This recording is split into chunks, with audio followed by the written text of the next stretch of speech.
Desde que decidió asumir la secretaría de Podemos Extremadura, le han cambiado muchas cosas, pero ha conseguido ser un poco el alma y la voz de este partido que nos da fuerza para seguir adelante cada día.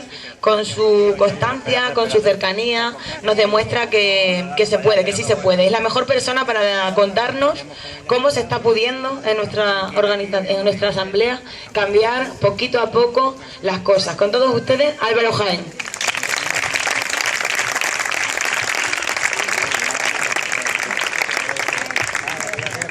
Gracias, Mavi. Sí, sí. Lo que pasa es que me estoy viendo que más agua. ¿Se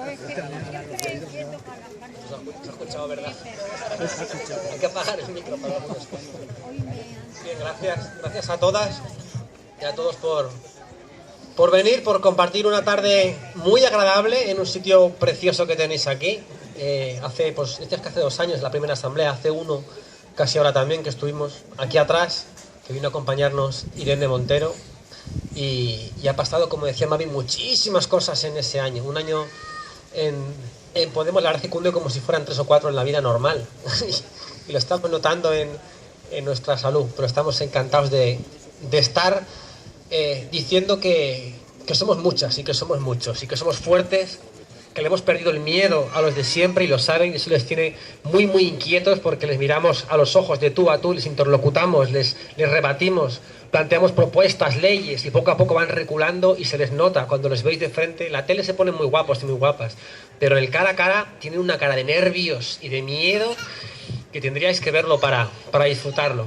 Bien, han pasado 8 años desde que empezó la crisis oficialmente, aunque primero, como os acordaréis, empezaron negándola, dijeron que no existía tal cosa, que no había crisis, y poco más adelante, y con esa arrogancia que les caracteriza a los poderosos, nos dijeron que había una crisis, pero que se saldría rápido, pronto y bien de ella. Nos dijeron, si empezamos a aplicar una serie de políticas de recortes que nos llamaban austericidas, que si nos apretábamos el cinturón conseguiríamos recuperar nuestros niveles de bienestar anteriores a la crisis, que era como decirnos que dentro de poco volveremos otra vez al pelotazo, a la burbuja inmobiliaria, y otra vez a pagar los mismos la fiesta que se estaban pegando otros. Y por desgracia para muchos y para muchas que hoy también estáis aquí, tuvo que ser Zapatero, aquel del no nos falles, el que nos tuvo que decir que nos íbamos a empezar a aplicar a pies juntillas aquellas políticas, como decía, que nos exigían desde fuera. Ese entramado político o económico financiero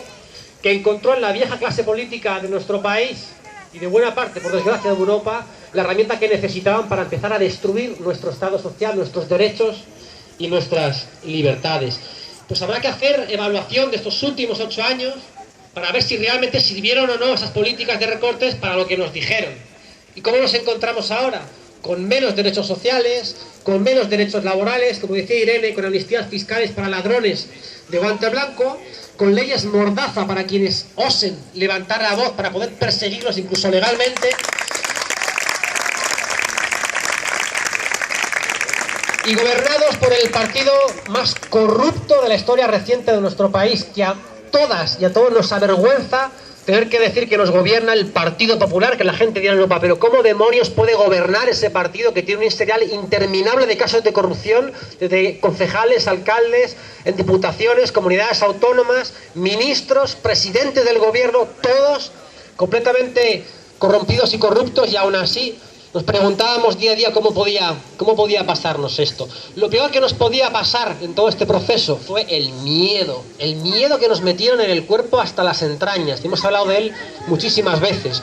Hemos dicho que para hacer política local había que tener muchísimas agallas, porque en un pueblo pequeño, que son la inmensa mayoría de nuestra región, enseguida te significan, te miran, tienes miedo a represalias laborales, saben quién es el de Podemos, me va a ver el alcalde en un acto como hoy, me va a ver un concejal, ¿qué va a ser de mí? Y aún así, poco a poco, vamos saliendo, por así decirlo, del armario y les miramos cara a cara, y eso es fundamental porque ellos lo notan y se dan cuenta y dirán, pues ayer en la isla en Plasencia había no sé cuántas personas allí, y dirán, coño, con esta gente, que están perdiéndonos el miedo poco a poco, y esa es la clave para salir de donde estábamos. Y el miedo lo tenían no solo las personas que estaban sufriendo precariedad laboral, sino cualquiera, un definido, un jubilado, porque veía cómo su precaria pensión tenía que ponerla al servicio de hijos o de nietos para que al final ni siquiera se pudieran emancipar, o que al final incluso se marchaban de la región o del país.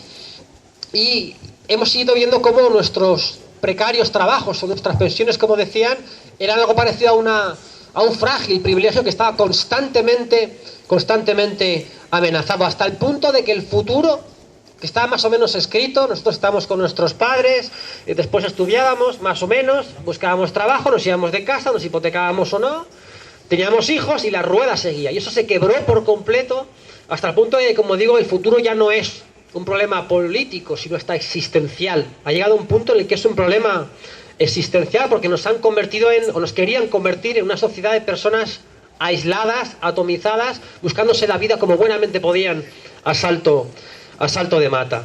Bien, ¿qué podíamos hacer con todo esto? Que no era nada fácil pensar para intentar revertir la situación. Y decíamos, ¿cómo puede ser que el Partido Popular saque 7 millones de votos? Si, como dice Juan Carlos Monedero, en este país no hay 7 millones de corruptos, ¿no? Y hay quien dice, coño, ¿cómo puede sacar el Partido Popular un solo voto, maldita sea, no 7 millones, ¿no? Con lo que tienen encima. Y la clave, nos lo explicábamos a nosotros mismos de manera bastante autocomplaciente, creo que decíamos. Claro, es que tienen el poder, tienen los medios, tienen detrás la banca, y así es humanamente imposible. Jugamos, como siempre dice Pablo Iglesias, con la mano atada a la espalda, ¿no? Pero tenemos que ser autocríticos, teníamos que ser autocríticos. ¿Por qué siempre nos ganaban esa minoría de privilegiados? Pues porque estábamos desunidos, y esta era la clave, porque estábamos desunidos. Así que por eso quiero daros a todas y a todos las gracias de corazón por habernos marcado el rumbo de manera tan sabia con esa consulta, que nos habéis dicho, tenemos que ir juntos a las elecciones, con ECO, con Izquierda Unida. Y ahora que nos dicen las encuestas, que tenemos una posibilidad real, como decía Irene, de disputar el primer puesto al Partido Popular, porque por primera vez, antes de unas elecciones, se ha unido todo lo que se podía unir, y estamos muy, muy cerquita de que el día 26 por la noche nos emocionemos, como hará Pablo seguro, y casi lloremos diciendo, ¡hemos ganado! Que llevamos toda la vida perdiendo. Me dan cuenta mis padres que toda la vida perdían. Hemos ganado por fin, y estamos a un pelo de conseguirlo. Claro, antes lo estaba planteando Irene. ¿Cuál es la pregunta clave que nos tenemos que hacer? ¿Con quién va a pactar usted? No va a haber mayorías absolutas. No se le escapa absolutamente a nadie, salvo a Miguel Ángel Morales cuando va a la tele, que solo dice disparates y dice que va a ganar con mayoría absoluta. En fin, cada uno que hable de sus cosas y que tire de lo suyo, ¿no?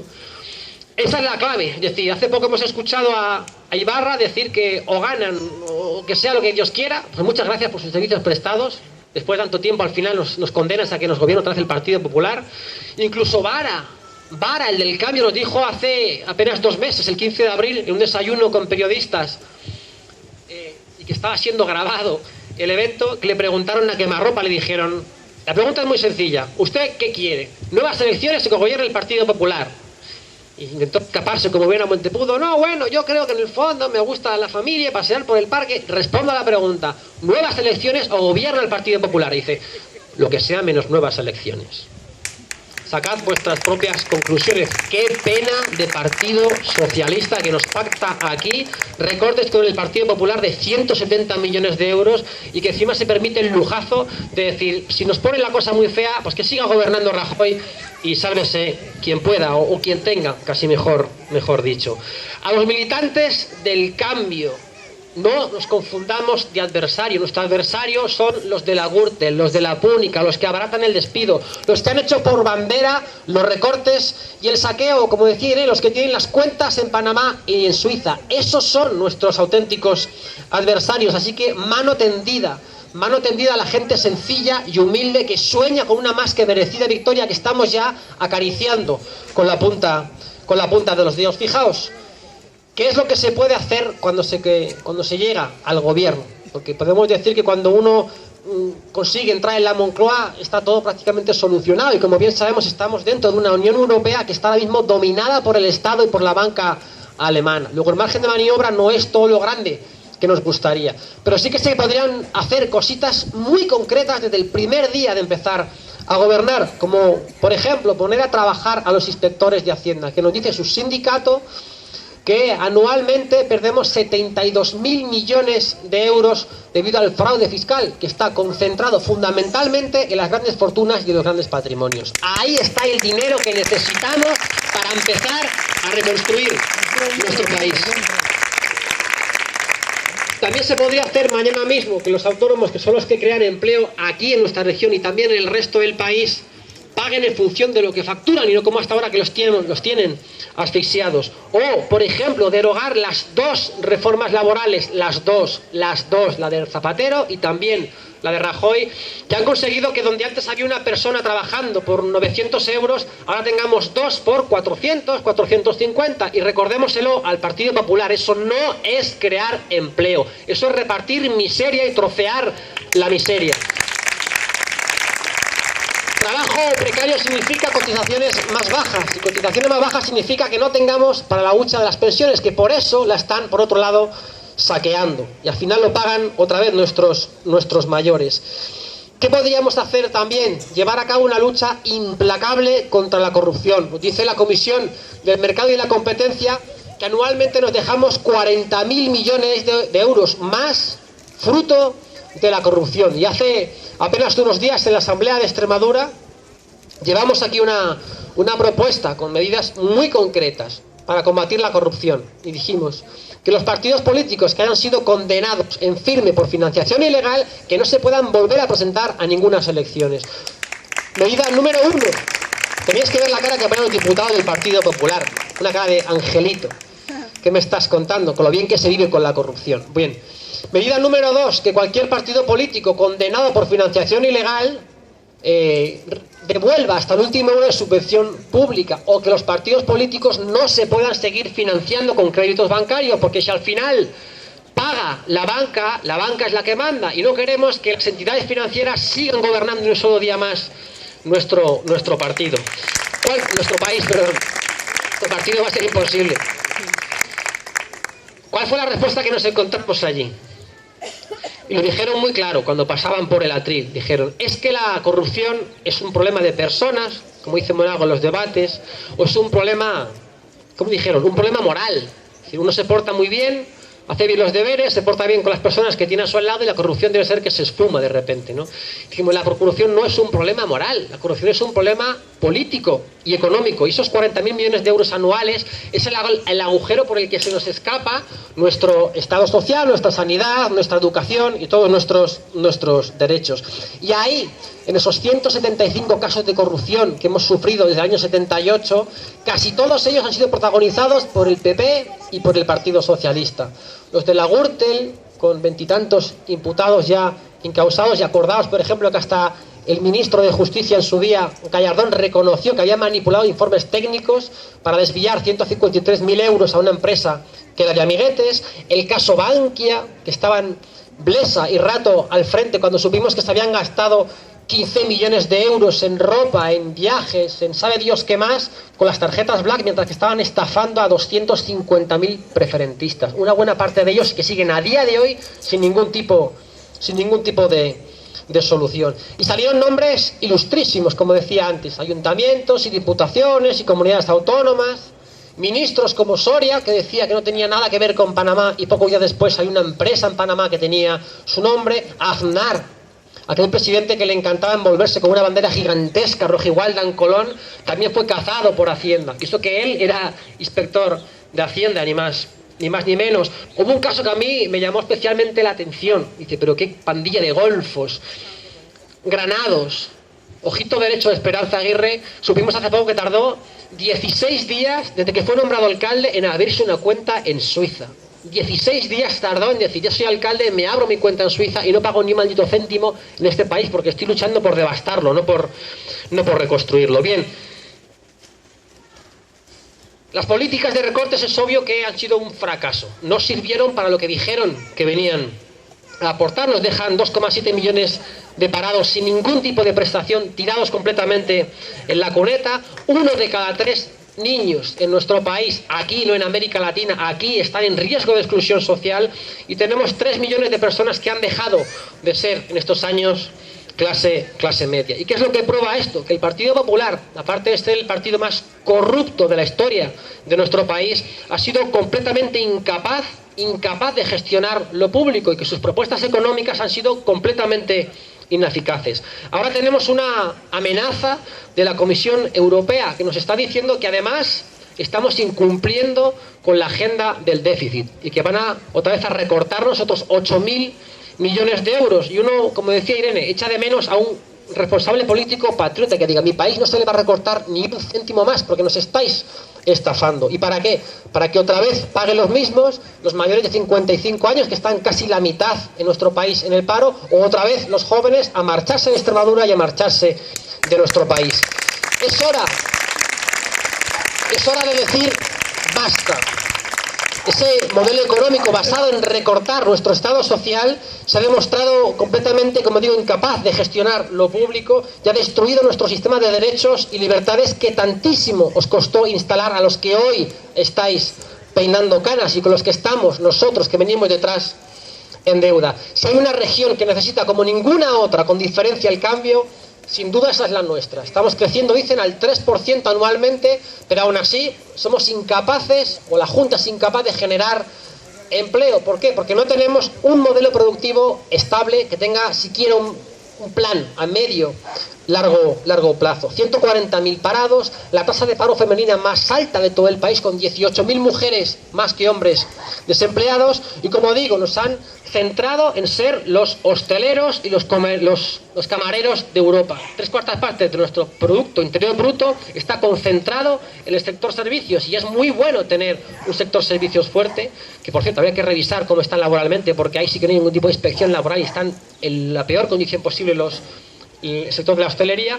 Pero como digo, tenemos, como decía antes Irene, muchísimas más potencialidades que tenemos que desarrollar. Tenemos que apostar por la industria de transformación, por la investigación, por el desarrollo, por los autónomos, por intentar crear equipos de investigación y líneas de investigación estables que puedan atraer proyectos interesantes para nuestra comunidad, que tienen para adelante de la innovación. Y por fin tener el tren, que no nos vendan más motos con el AVE, porque el AVE no está y muy probablemente no vaya a estar, y lleva el PP y el PSOE 10 años con las traviesas a la cabeza con el AVE, y el AVE no va a estar. Mejoremos el tren que tenemos que vertebrar nuestro territorio, que es fundamental. Y por eso uno dice: ¿por qué es bueno que tengamos a alguien como hasta ahora Amparo Botejara en el Congreso? Porque Amparo coge el tren, y como coge el tren sabe la basura, con perdón, de tren que tenemos, que es prácticamente del siglo XIX.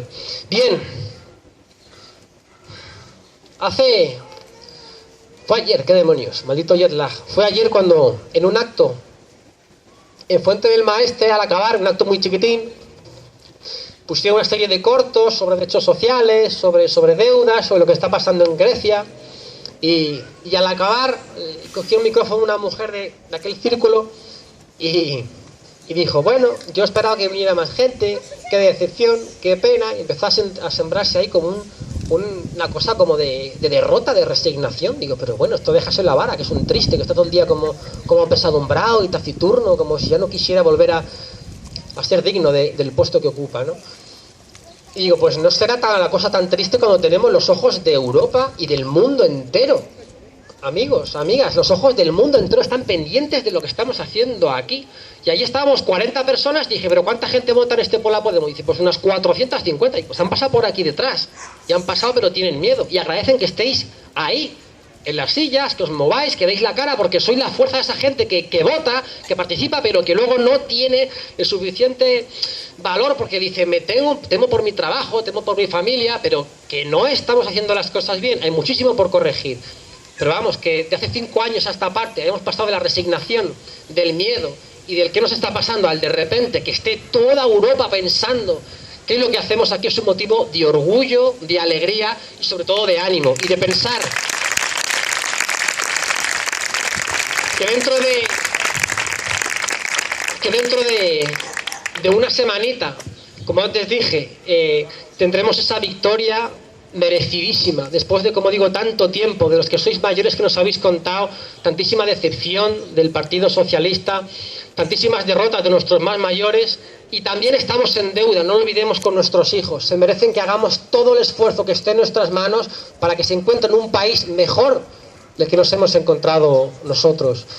Adelante, sonreíd, creed, porque la clave es esa, creed en el entusiasmo que estamos generando desde dentro y desde fuera. Y termino una cosa que no se me puede pasar. Gracias al Cancionero Rojo, estoy especialmente encantado de que estén aquí. Cuando os he visto, he rememorado aquel 31 de enero en Madrid, se me ha puesto la piel de gallina, estoy deseando escucharos otra vez.